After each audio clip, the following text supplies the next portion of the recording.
नमस्कार दोस्तों, मैं रोहित चौधरी यूनिटी क्लासेस में आपका स्वागत करता हूं। तो दोस्तों, आज मैं आपको बताऊंगा विषाणु के बारे में। क्या होता है विषाणु यानी कि वायरस। वायरस अति सूक्ष्म, अविकल्प, परजीवी, अकोशिकीय तथा विशिष्ट न्यूक्लियो प्रोटीन कण है जो किसी जीवित परपोषी के अंदर रहकर प्रजनन करते हैं। ये नाभिकीय अम्ल और प्रोटीन से मिलकर गठित होते हैं। शरीर के बाहर तो मृत समान होते हैं, परंतु शरीर के अंदर जीवित हो जाते हैं। यानी कि कह सकते हैं दोस्तों, ये शरीर के अंदर प्रवेश कर जाते हैं तो ये क्या करने लगते हैं, प्रजनन करने लगते हैं। आगे देखेंगे दोस्तों, विषाणु का अंग्रेजी शब्द वायरस का शाब्दिक अर्थ क्या है दोस्तों, विष होता है। सर्वप्रथम सन 1796 में डॉक्टर एडवर्ड जेनर ने पता लगाया कि जो चेचक रोग होता है वो विषाणु के कारण होता है। 1886 ईस्वी में एडोल्फ मेयर ने बताया कि तंबाकू में जो मोज़ेक रोग होता है दोस्तों, ये भी किसके कारण होता है, वायरस के द्वारा होता है। रूसी वनस्पति शास्त्री इवानोवस्की ने भी 1892 में तंबाकू में होने वाले मोज़ेक रोग का अध्ययन करते समय विषाणु के अस्तित्व का पता लगाया। आगे देखेंगे दोस्तों, विषाणु लाभप्रद एवं हानिकारक दोनों प्रकार के होते हैं। जीवाणु भोजी विषाणु एक लाभप्रद विषाणु है। यह हैजा, पेचिस, टाइफाइड आदि रोग उत्पन्न करने वाले जीवाणुओं को नष्ट कर मानव की रोगों से रक्षा करता है। गंगा नदी में जीवाणु भोजी विषाणु के कारण गंगा नदी का पानी सड़ता नहीं है। यानी जीवाणु भोजी उसमें विषाणु पाए जाते हैं, उसी वजह से गंगा नदी का पानी सड़ता नहीं है। अब देखेंगे आगे, विषाणु के निर्जीव होने के लक्षण क्या हैं। इनको क्रिस्टल बनाकर यानी विषाणु को क्रिस्टल बनाकर निर्जीव पदार्थ की भांति बोतलों में भरकर वर्षों तक रखा जा सकता है।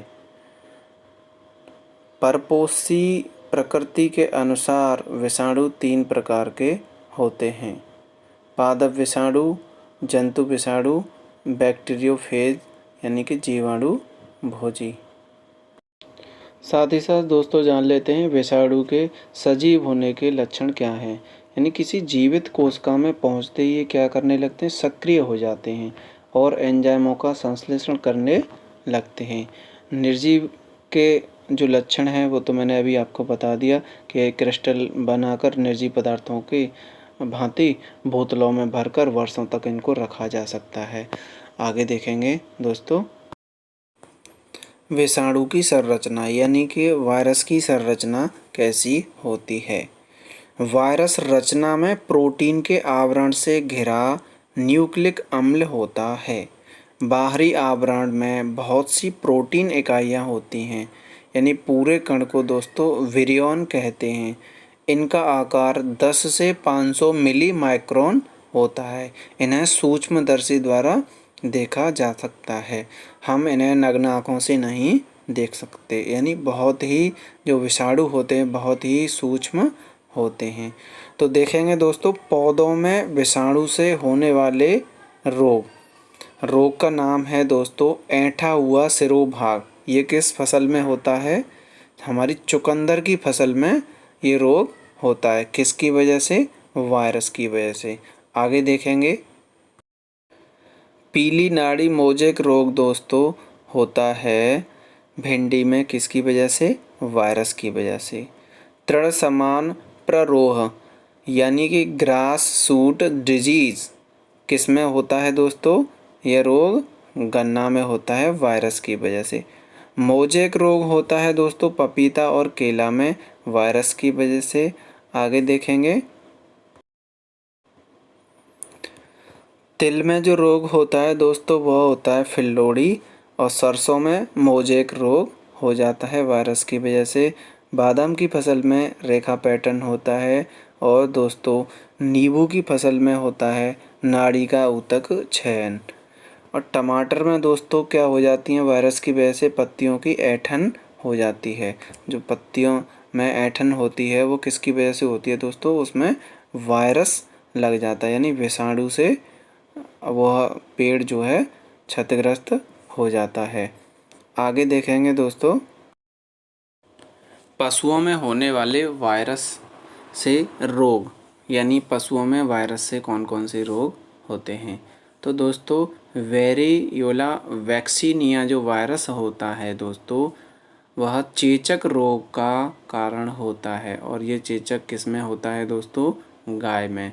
यही जो चेचक रोग दोस्तों अगर हम कहें भैंस में हो जाता है तो ये दोस्तों किस वायरस से होगा, poxviridae orthopox, poxviridae orthopox virus से चेचक रोग होगा भैंस में।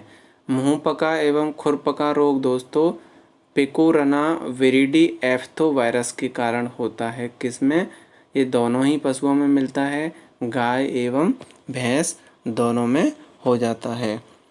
अगला देखेंगे दोस्तों,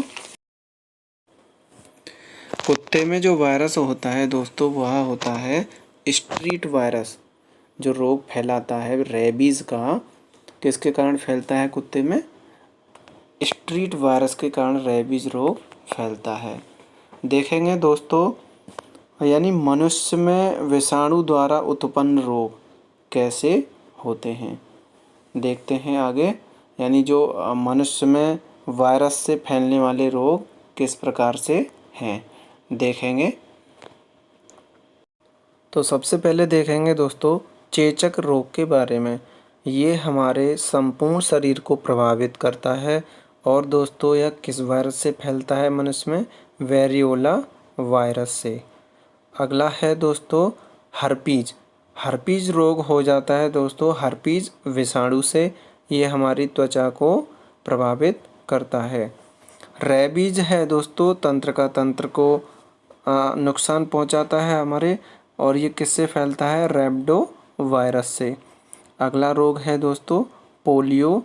पोलियो में दोस्तों हमारे जो अंग प्रभावित होते हैं रोग से, गला, रीढ़, नाड़ी तंत्र, यानी किस वायरस से होता है दोस्तों, एंटीरोवायरस से, एंटीरोवायरस से। एड्स जो रोग होता है दोस्तों वो HIV वायरस से होता है, और हमारे प्रतिरक्षा प्रणाली को क्या करता है, नष्ट करने लगता है धीरे धीरे। यानी हमारी जो इम्यूनिटी पावर होती है वो उसको नष्ट कर देता है, यानी रोगों से लड़ने की जो शक्ति होती है वो HIV वायरस धीरे धीरे नष्ट कर देता है। अगला देखेंगे दोस्तों इन्फ्लुएंजा यानी कि फ्लू रोग। संपूर्ण शरीर को प्रभावित करने वाला है ये रोग, और ऑर्थोमिक्सो वायरस से फैलता है। अगला देखेंगे dengue fever. Dengue fever arbo virus से फैलता है दोस्तों। ये भी हमारे संपूर्ण शरीर पर प्रभाव डालता है, यानी अंग हैं हमारे पूरे बॉडी को प्रभावित करता है ये डेंगू फीवर। आगे देखेंगे दोस्तों छोटी माता, यानी संपूर्ण शरीर को ये भी इन्फेक्टेड करता है। ये कौन से वायरस से फैलता है, वेरिसेला वायरस से। तो दोस्तों आज का टॉपिक यहीं पे समाप्त होता है, और दोस्तों आगे मैं आपको बताऊंगा कोरोना वायरस के बारे में। नेक्स्ट वीडियो में हम कोरोना के बारे में आपको डिस्कस करेंगे।